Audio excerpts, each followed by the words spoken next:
Module 8, Essential Requisites of a Contract. Requisite, a thing is necessary for the achievement of the specific end. Requisites means search for, deemed necessary. Sa madaling salita, yung requisites, ito yung mga kahilingan para makabuo ng isang contract o kontrata. Consent. Article 1319, consent is manifested by the meeting of the offer and the acceptance upon the thing and the cause which are to constitute the contract. The offer must be certain and the acceptance absolute. A qualified acceptance constitutes a counteroffer. The contract in such a case is presumed to have been entered into the place where the offer was made. Dapat pag gagawa kayo ng kontrata sa harap mismo ng kliyente para doon din malalaman yung opinion niya kung papayag ba siya sa mga terms and conditions na sasabihin mo. Requisites of consent o mga kinakailangan para makagawa ng consent o kasunduan sa pagpayag. Ito yung 5 uri nun. Plurality of subjects. Number 2, capacity. 3, intelligent and free will. Number 4, express or tacit of manifestation of will. Number 5 is conformity of the internal will and its manifestation. So, discuss muna natin yung number 1, plurality of subjects or legal pluralism defines the existence of multiple sources of law, both state and non-state, within the same geographical area. Meaning, paggawa ng consent, kailangan merong nakasite na 2 hanggang 3 laws regarding dun sa pinopropose mong terms and conditions. Frequently use different sources of law or use the same sources with different orders of priority between them. Number 2, capacity. It is the legal right of a person or company to make the particular decision of have a particular responsibilities. A person who has reached the age of 18 has the legal capacity to contract as an individual. Kailangan pag pumasok ka sa isang pangongontrata, kaya mong panindigan at may legal na kakayahan. That means, they are competent to perform the act they're agreeing to in the contract. 3, intelligent and free will. Free will is the capacity of agent or client to choose between different possible sources or sources of actions. Free will is closely linked to the concept of moral responsibility, praise, guilt, sin, and other judgment which apply only to actions that are freely chosen. Halimbawa ng free will, yung tao pwedeng pumili kung gagawa siya ng krimen o hindi, maliban na lang kung bata o baliw. Free will is the idea that we are able to have some choice in how we act and assume that we are free to choose our behavior in other words means self-determined. For express or tacit of manifestation of will. Tacit refers to something done or made in silence. It is manifested by the fact that no contradictions or objection is made. It is not expressed but understood from the provision of law. Tacit is implied, inferred, naiintindihan kahit hindi broad yung explanation. Tacit refers to the something done or made in silence. The last one is number 5, conformity of the internal will and its manifestation. A change in behavior or belief as a result of real or imagined group pressure. Conformity is a type of social influence involving a change in belief or behavior in order to fit in with a group. Must be manifested by the concurrence of the offer and acceptance with respect to the object and cause. Offer, unilateral proposition which one party makes to the other for the celebration of the contract. It must be a certain Article 1319, which is the consent. We have 3 different of it. Number 1 is definite. So that upon acceptance, an agreement can be reached on the whole contract. Not definite if the subject is not determined. Meaning, definite, an offer to contract must be sufficiently definite.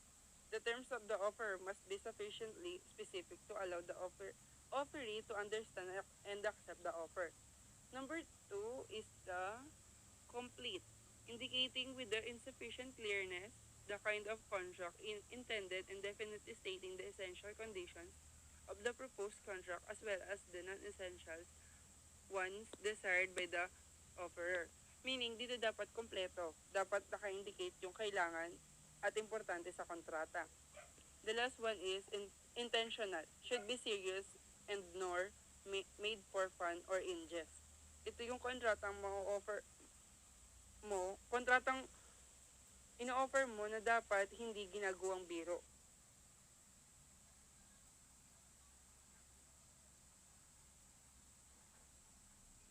Letter B, Article 1321. The person making the offer may fix the time, place, manner of acceptance, all of which must be complied with. Meaning the person making the offer may prescribe the time, place, manner of the acceptance, and all must be complied with. Otherwise, the offer shall be terminated. Pwedeng maputol yung usapan nila base sa magiging sagot ng offeree o nag-offer. If the offerer does not fix a period for the acceptance of the offeree to accept it, and the offer is made to a person present, the acceptance must be made immediately. Letter C, Article 1322. An offer made through an agent is accepted from the time acceptance is communicated to him. That means when an offer appoints a third person as his agent to represent him, the offer by the agent, when accepted by the offeree, is deemed accepted not from the knowledge of the acceptance by the offerer. Example, Jay was appointed by Zola as his attorney in fact. Jay wanted to enter into a contract with the Jay for the lease of Joy's warehouse. The offer was made through Zola. Jay accepted the offer. The reckoning point of the acceptance of the offer or the giving of consent is the moment when Zola was informed by Joy that she accept the offer, and at the time when Zola informs the offerer, Jay, of the acceptance of Joy of the offer. Meaning, ang naging daan doon is yung yung si Jay si Zola na ginawang na ginawang attorney in fact ni Jay para para makipag-usap doon sa Joy Warehouse. Yun yung gumamit ng ng agent. Next one is letter D. 30, Article 1323. An offer becomes ineffective upon the death, civil interdiction, insanity, or insolvency of either party before acceptance is conveyed. Ibig sabihin, sa pagkamatay o pagkawala ng tao, mawawalang bisa yung kontrata. Ganun lang, yung madaling salita lang nun. So letter E, Article 1325. Unless it appears otherwise, business advertisements of things for sale are not definite others, but mere invitation to make an offer. Business ad of things for sale are not definite offers. Ito yung example. Example, for rent or lease for 5 years. Commercial space located at number 1 Patimbao, Santa Cruz, Laguna. 50 square meters with restroom and parking space excluded from the 50 square meter. Rental price 30,000 pesos. Please contact owner Ralph Kaluwing at said address by letter, telegram. You may also email p/blah blah blah or send text message through blah blah blah. Meaning dun sa sa binigay na na example, hindi siya kompleto, oo, pero hindi pa nakalagay doon yung eksaktong mga kailangan. Dapat kasi pagka rito yung mga business ad na yon, hindi siya offer. Ay hindi, I mean, hindi siya magandang offer. Kumbaga ano lang siya para makapang-akit ng ng magiging customer mo na gustong bumili dun sa binibenta mo. Next one is letter F. Article 1326. Advertisement providers are simply invitations to make proposals, and the advertiser is not bound to accept the highest or lowest bidder unless the contrary appears. Meaning, it can be concluded that the best bid, lowest or highest, give rise to a bidding contract. Each bid simply perfections of the contract subject to the condition of making better bid.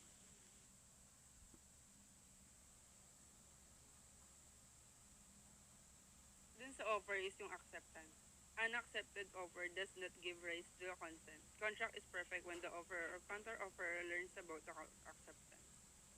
Acceptance in law of contract. Acceptance refers to the promise of or act of a buyer who indicates his willingness to be bound by the terms and conditions stipulated in a seller's offer.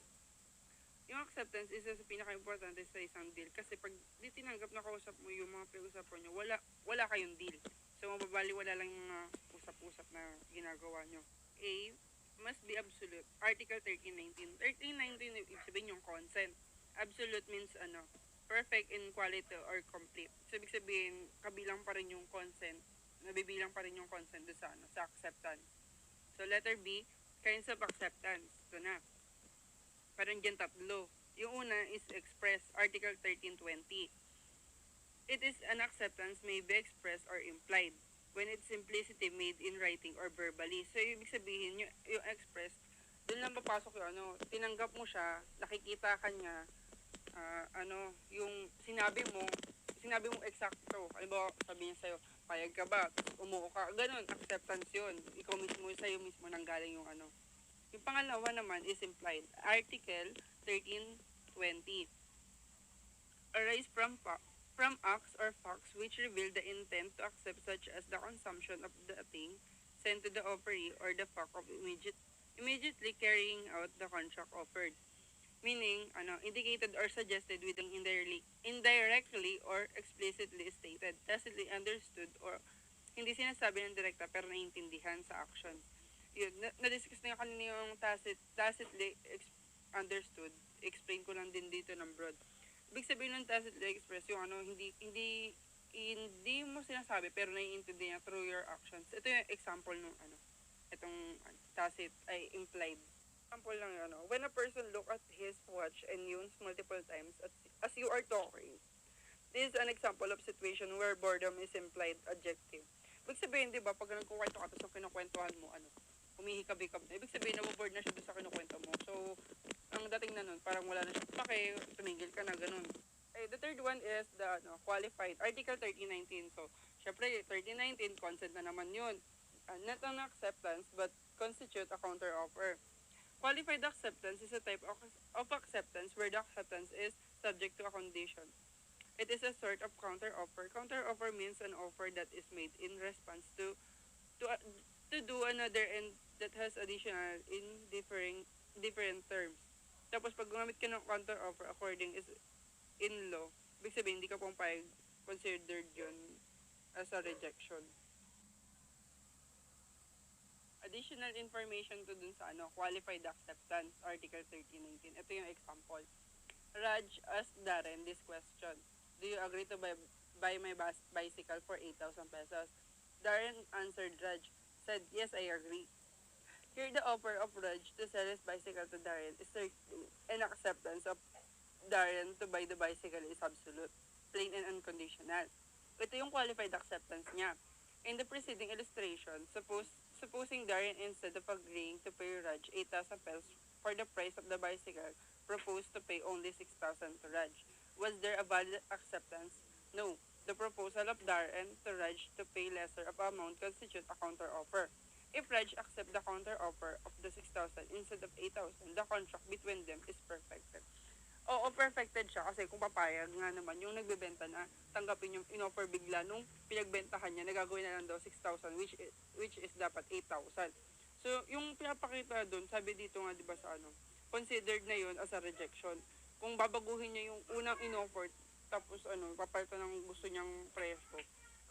Considered na yun as hindi siya pumapayag. So, parang binabarat ka lang niya doon sa sa presyong gusto niya.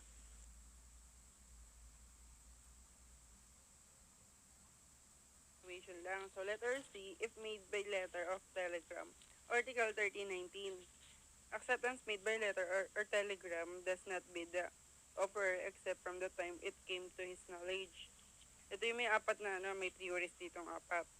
Una yung manifestation theory. Counter-offeree manifest his acceptance. Ito yung sample niya. Manifest is the act of making something obvious or proving something. For example, a manifest is often a list of cargo on a ship, of goods on a truck or train, or cargo of passengers on an airplane. Basically, it is an organized account of specific shipments or payloads on various vehicles. Number 2 is expedition theory. Sabi dito, sending of a letter, mailing if by letter. Contract is complete the moment the offeree does the action necessary to communicate his acceptance. Number 3, receptions theory. Receipt of message of the acceptance. Contract is complete the moment the acceptance is received by the offeror. Yung number 4, cognition theory. Wala akong idea. Yun.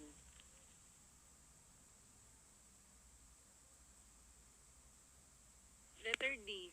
Period of acceptance. Article 1324. When the offerer has allowed the offeree or a certain period to accept. Letter E. Contract of option. Article 1324. The offer may be withdrawn at any time before acceptance by communicating such withdrawal, except when the option is founded upon a consideration as something paid or promised. Pag-iisahin ko lang yung explanation niya. Ito ibig sabihin, yung offer, magbibigay siya ng palugit dun sa offeree para tanggapin yung ino-offer niya. Pero pag lumagpas na dun sa due date or time na binigay ng offer, pwede na niyang i-cancel yung offer niya dun sa offeree. Except when the option is founded upon a consideration as something paid or promised. Ayun, sa maliban na lang kung pinalagay bilang kabayaran na yun. Tapos ito yung example. On April 1, 2017, A gives B until April 10, 2017 within which to buy or not to buy a certain car for 200,000 pesos. Before B notifies A of his decision to buy the car, A can revoke his offer even before April 10, 2017 has expired by notifying B of the fact. If the offer is withdrawn, B can no longer elect to buy the car. However, if B paid 500 pesos as a consideration of the option, A cannot withdraw the offer before April 10, 2017 as expired. Ito lang yon. Kumbaga parang nagka-down payment na. Pag nag-down payment na, kahit pa dumaan yung due date nun, ano ba nag-down payment ka muna, tapos dumaan na yung yung usapan nyo. Nakapangalan na sa'yo yun. Ikaw na yun naka-reserve na sa'yo yun kasi nagbigay ka na ng Yun na yung consideration na sinasabi dito. Something paid or promised.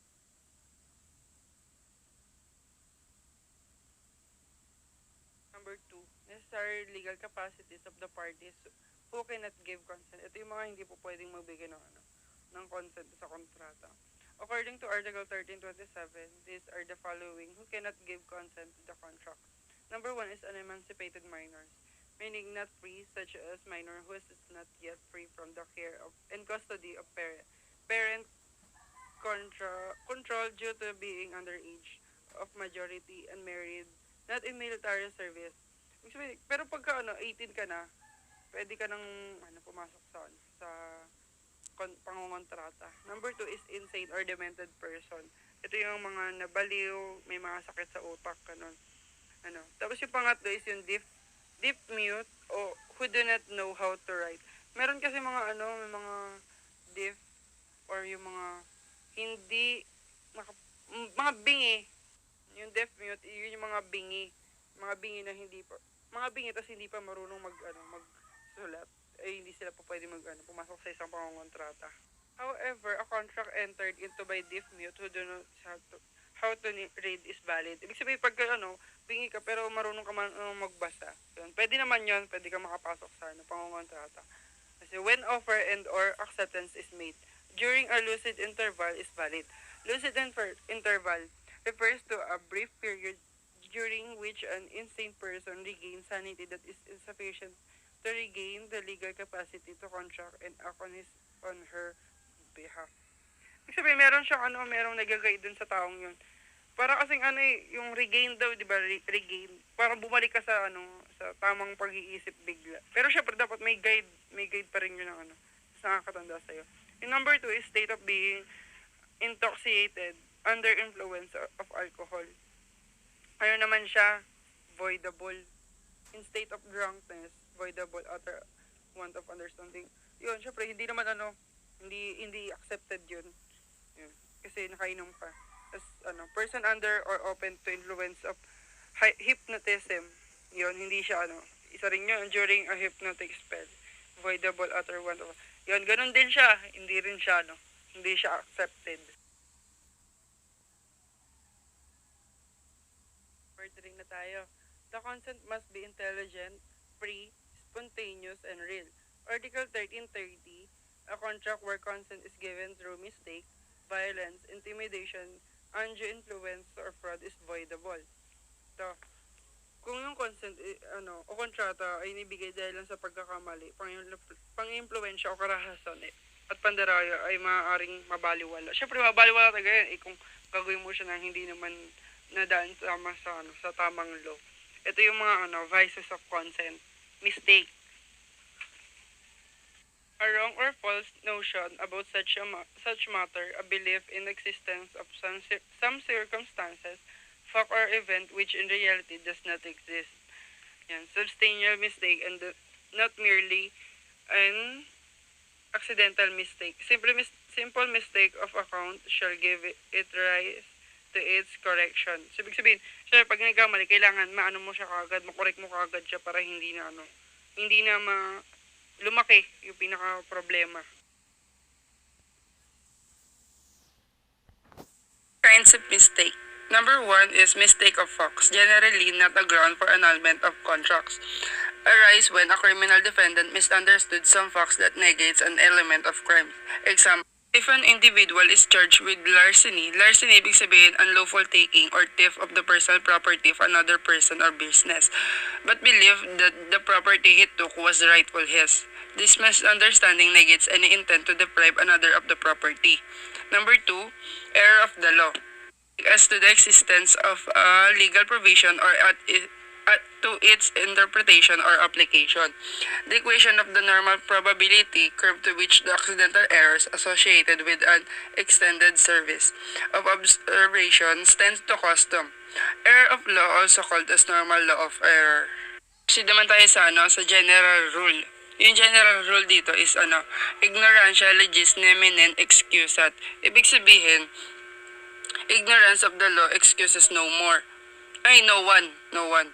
A person who is unaware of a law cannot escape a liability merely because of the unawareness of that law. Article 1334. Mutual error as to the legal effect of an agreement when the real purpose of the parties is frustrated and violate consent. Article 1330 that although the cause or consideration is not expressly stated, yet it is presumed that it exists and at the same time is lawful. Ito yung example niya. Example, Alcira issue a promissory note in favor of Diokno as follows. 60 days after date, I promise to pay Diokno or order the amount of 1,000 pesos, signed Alcira. Although the promissory note does not state for value received and others, the law already presumed that Alcira received a value consideration equivalent to 1,000 as consequence of which he issued the promissory note to Diokno as pay thereof. If Alcira later on should allege that he did not receive value consideration, then he would have proven that allegation. So kailangan patunayan ni Alcira na hindi naman siya nakatanggap ng pera kay Diokno. Article 1332. When one of the parties is unable to read or if the contract is in a language not understood by him and mistake or fraud is alleged, the person enforcing the contract must show the terms thereof have been fully explained to the former. Same lang sa nagbigay ng palugit, yung nag-offer at lumagpas doon yung may mawawala ng visa yung unless may isang kabayaran o kompromiso nagbigay sa kanilang dalawa. Article 1333. There is no mistake if the party alleging if knew the doubt, contingency or risk affecting the object of the contract. Ito example. Example niya is Gina acquired a house and lot from Gino Property Holding. Historically, it is known to the public that Gino area is prone to flood during rainy days. When Jose transferred to their newly purchased house, the same house submerged in the flood. Therefore, Gino demanded to cancel his purchase agreement with Gino Property on the ground that his house was flooded. Ibig sabihin doon napatunayan na bahain talaga yung bahay dun sa binibentang property property holding ni Gino. Dito tayo sa letter B, violence and intimidation. Article 1335. There is violence when in order to wrest consent, serious resistible force is employed. Violence is an external and physical force or compulsion exerted upon a person to prevent him from doing something or compelling him to do an act. There is intimidation when one of the contracting parties is compelled by a reasonable and well-grounded fear of an imminent and grave evil upon his person or property, or upon the person or property of his spouse, descendants, or ascendants to give his consent. So yun lang yung akin, may continuation to sa next reporter. Thank you.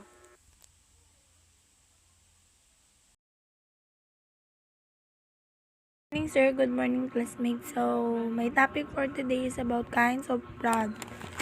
Number 1, casual fraud. dolo causante determines or is the essential cause of the consent, ground for the annulment of contract.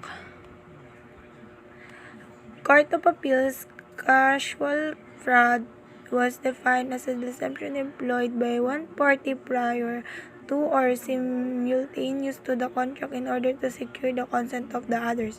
Also, fraud must be serious and its existence must be established by clear and convincing evidence. So, sa casual fraud po, yung fraud po is pandaraya po siya.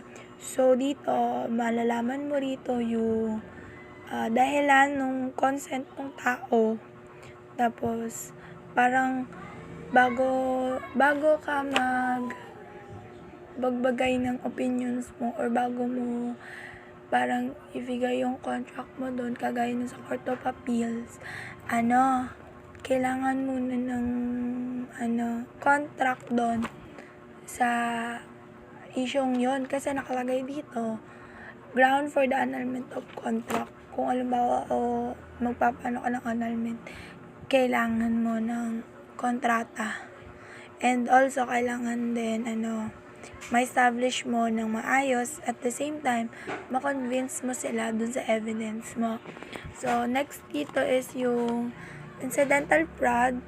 Dolo incidente does not have decisive influence and by itself cannot cause the giving of consent, but only over to some particular accident of the obligation only give rise to action for damages. Dito yung sa halimbawa mga incident yung parang hindi mo ginawa or aksidente lang siya nangyari, pwede mong ilapit or consent yung damages na yun. Parang pwede bayaran kung ano yung na-damage dun kasi naman yun hindi naman siya sinasadya, lang talaga siya, parang aksidente lang na nangyayari yun. Usually kasi sa mga aksidente na ganun, pinag-uusapan naman yun ng dalawang tao na involved doon and then nire-resolve nila yon. Not unlike doon sa casual na parang sa mga na-encounter natin siya na parang pinaplano siya or kaya talaga siya talagang ginusto yung nangyaring yun.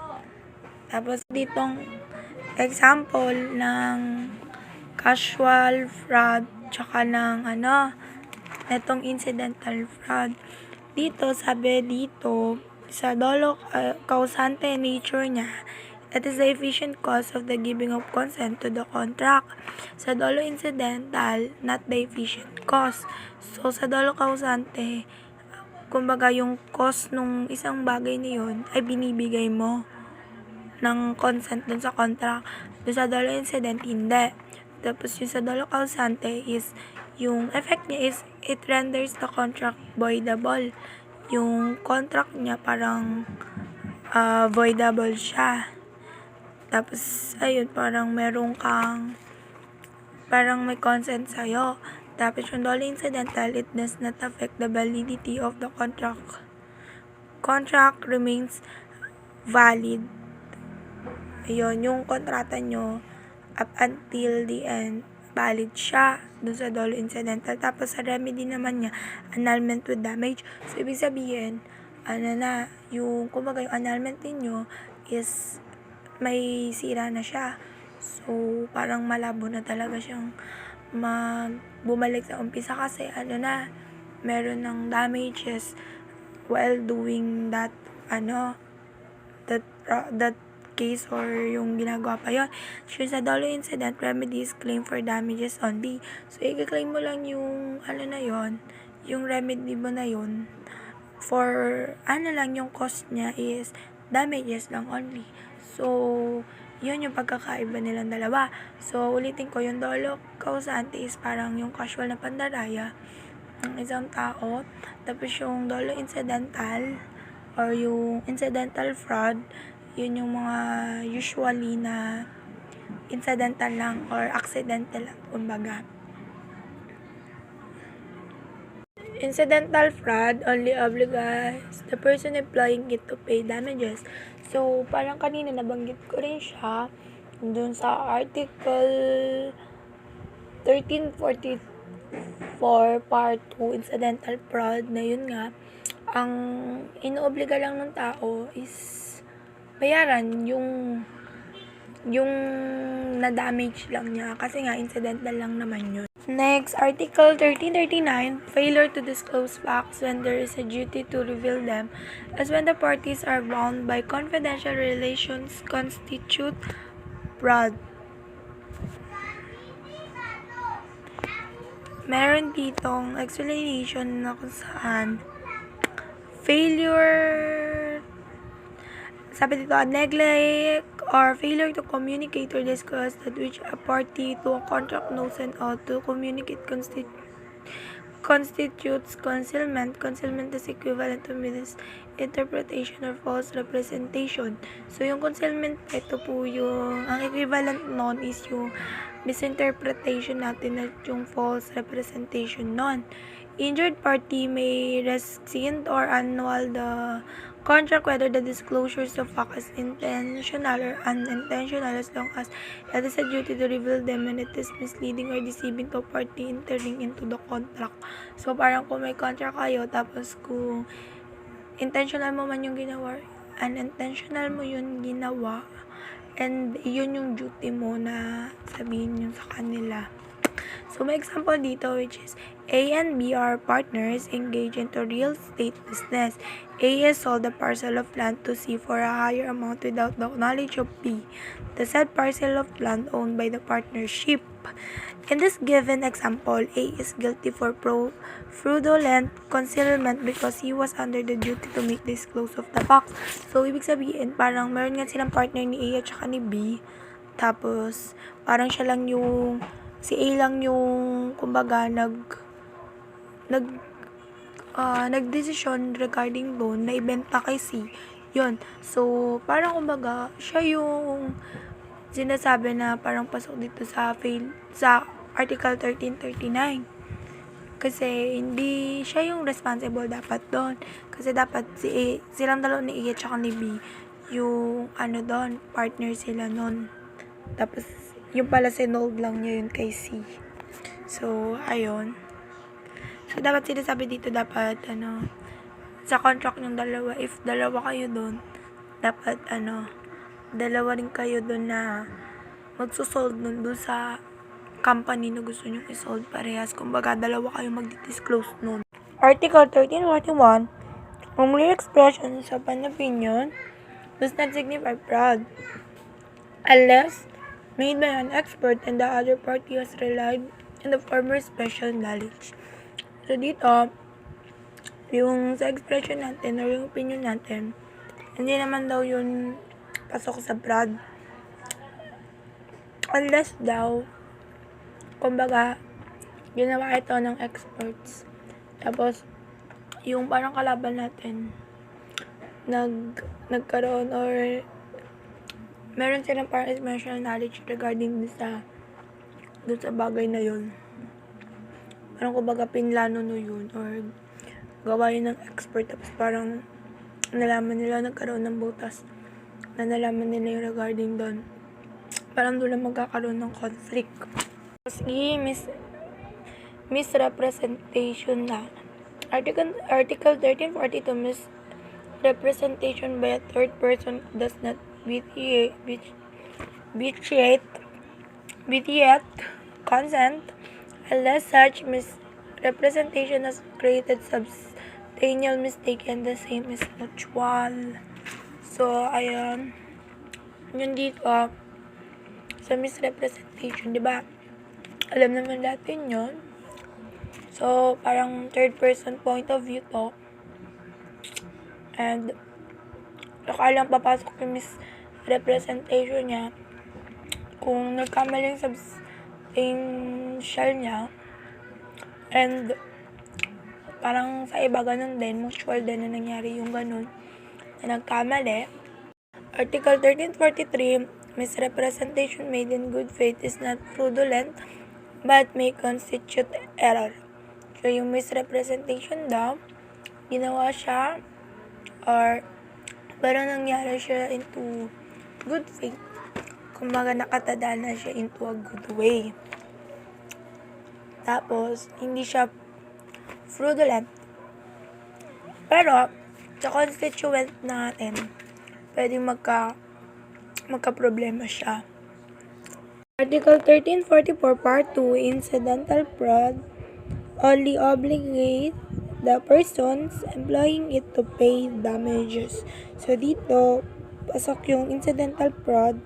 So, ang obligado lang daw nung taong yun or ng employing yun is bayaran kung ano yung na-damage. So, hindi na niya kailangan pa na magreklamo kasi incident lang naman yun. So, pwede naman ngang pag-usapan naman yung bagay na yon. So, meron din dito nagsabi na a contract where consent is given through mistake, violence, intimidation, undue influence, or fraud is voidable. There is fraud when through insidious where the machinations of one of the contracting parties, the other is induced to enter into a contract which without them he would not have agreed to. So, yun yung sa Article 1344. Article 1345, simulation of a contract may be absolute or relative. The former takes place when the parties do not intend to be bound at all. The latter when the parties conceal their true agreement. And lastly, Article 1346, an absolutely simulated or fictitious contract is void.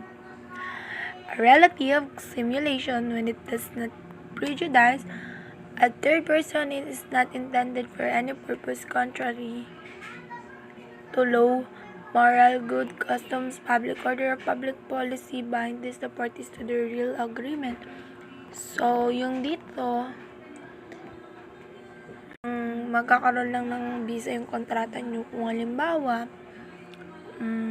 yung third person na yun is wala siyang intent or wala siyang purpose na parang nilabag sa law, yung moral ng isang tao, yung kagandahan, yung public order, basta yun, yung sa real agreement nila is parang goods naman para magkaroon ng visa yung contract niya na yun. Wala doon sa mga sinabing yun yung mga parang nilabag niya. Para doon sa agreement, yung sa real agreement nila. That's all for my report po. Salamat po sa pakikinig and ayun po. Have a nice day everyone. Good day everyone, I'm the third reporter in Module 8, so my topic is simulation. Simulation is the act of deliberately deceiving others by feigning or pretending by agreement the appearance of a contract which is either non-existent or concealed. So, simulation, nangloloko talaga siya sa pamagitan ng paggamit ng contract. So, may dalawang klaseng simulation which is absolute simulation and relative simulation. So, si absolute simulation is when a contract does not really exist and the parties do not intend to be bound at all. So, for example is si Juan umutang kay Pedro. Nung nalaman ni Juan na uh, maniningil na si Pedro, nagkunwari siyang binenta niya yung lupa niya dun sa biyanan niya. So, para makalusot dun sa paniningil, nagkunwari siya. So, between dun kay Juan and dun sa biyanan niya, walang nangyaring contract kasi nagkunwari lang sabihin, sinabi niya lang yun para makalusot siya. So, walang contract na naganap o walang pirmahang ng kontrata yung naganap between kay Juan tsaka dun sa biyanan niya. So, next simulation is relative simulation. When the contract enter into the parties is different from their true agreement. So, ito naman, iba yung napag-usapan natin dun sa nakasulat sa kontrata natin. So, for example, may isang donor. Nag-donate siya ng isang ari-arian. So, imbis na ilagay niya dun sa kontrata is deed of donate, ang nakalagay dun is deed of sale. So, kaya niya ginawa yun para para matago na nag-donate siya. So, ganun yung example. So, next is object. The object of a contract pertains to the thing, right or service, which is the subject matter of the obligation arising from the contract. So, object, ito yung nilalaman nung kontrata mo, like mga obligation mo na dapat uh, magagampanin mo bilang creditor or a debtor. So, sa kontrata, may mga dapat at hindi dapat. So, ito, next naman is yung mga hindi dapat nakalagay sa contract. So, number 1 is things which are outside the commerce of men. So, ang kontrata, dahil tayo lang naman nag-usap, so labas ang iba. Labas yung iba dun sa kontratang napag-usapan natin. So, next is intransmissible right. So, ito, yung kontrata, hindi siya pwedeng ipasa yung obligasyon mo. Like sa number 1, labas yung iba. Kaya hindi mo pwedeng ipasa yung gampanin mo. So, next is future inheritance, except in cases expressly authorized by law. So, hindi mo siya pwede ipasa or ipamana kapag namatay ka. Diba? Pwede lang yun kapag may authorized ng law.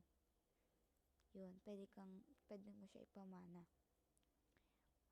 So, fourth is service which are contrary to law, morals, good custom, public order, public policy.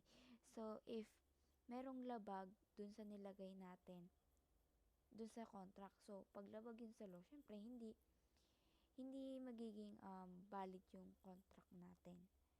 So, yun yung mga hindi pwede sa kontrata. Next is number 5 is impossible things or service.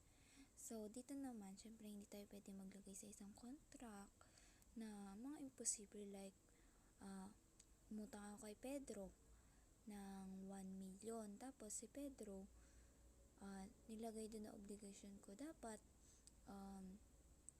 next week mababayaran mo na agad ito ng 2 million.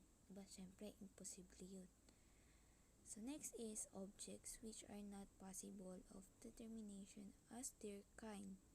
So, same lang siya sa number 5, mga imposible mangyari.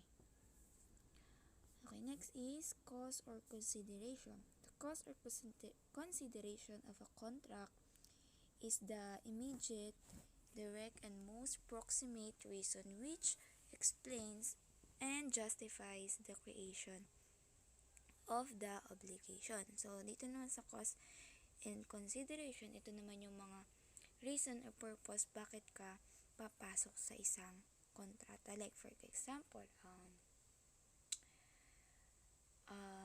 ako nagpautang kay Juan.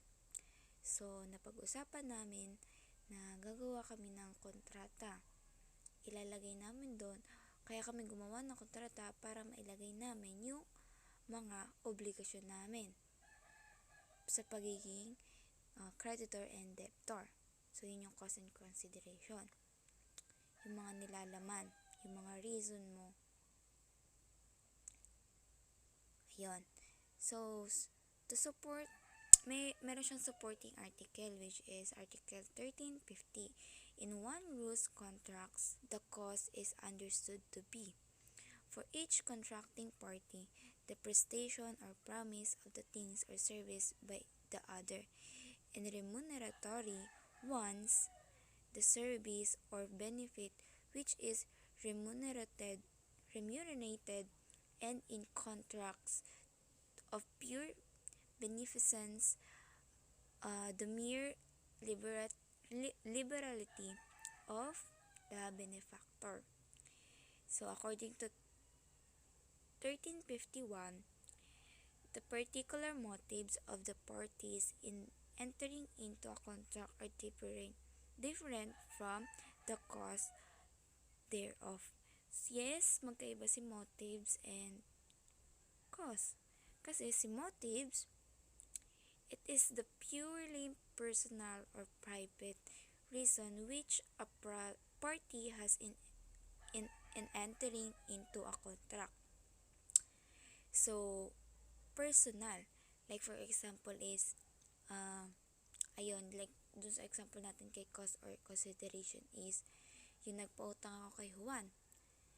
So, ang motive ko, kaya, ah, kaya, kaya pumasok ko sa isang kontrata, kaya gumawa tayo ng isang kontrata kasi yung motive ko, syempre, para meron akong assurance or meron akong mapapanatag ako na mababayaran mo ko. Meron akong panghahawakan para mabayaran mo ko. Yun yung motive ko, kaya ako gumawa ng isang contract, like ganun. So, ito yung dalawa, which is cause and motive. Cause is the immediate or direct reason. Motive is the remote or indirect reason. So, yun nga yun is yung totoong parang yung pinaka-reason mo, ito naman motive, yung parang sa pansarili mo lang, like that. Is always known to contracting parties.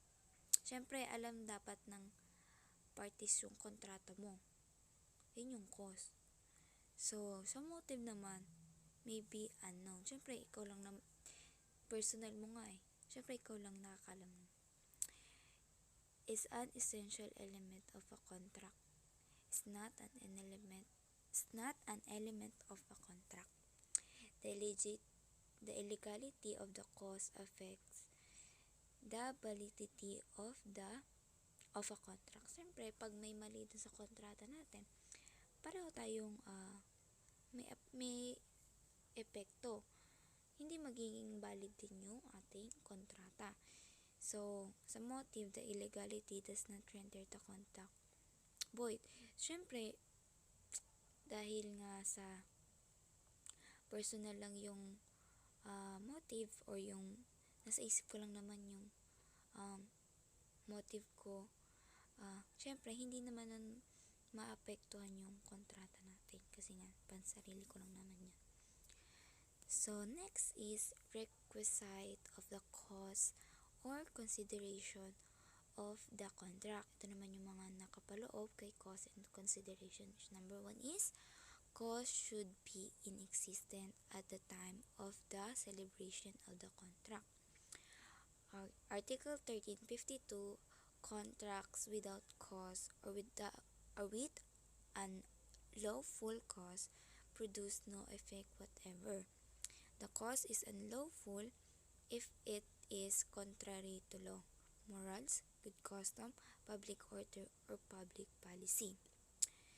So, syempre sa contract, hindi naman pwedeng basta-basta lang ikaw gagawa ng diba, contract nang wala kang dahilan. Kailangan may dahilan. Nag-i-exist yung reason mo. Okay, next is cause should be true. So, dapat tama. Article 1353, the statement of a false cause in contract shall render them void if it should not be proved that they were founded upon another cause which is true and lawful. So, dito naman, mawawalan ng bisa yung kontrata mo if walang katotohanan yung dahilan mo.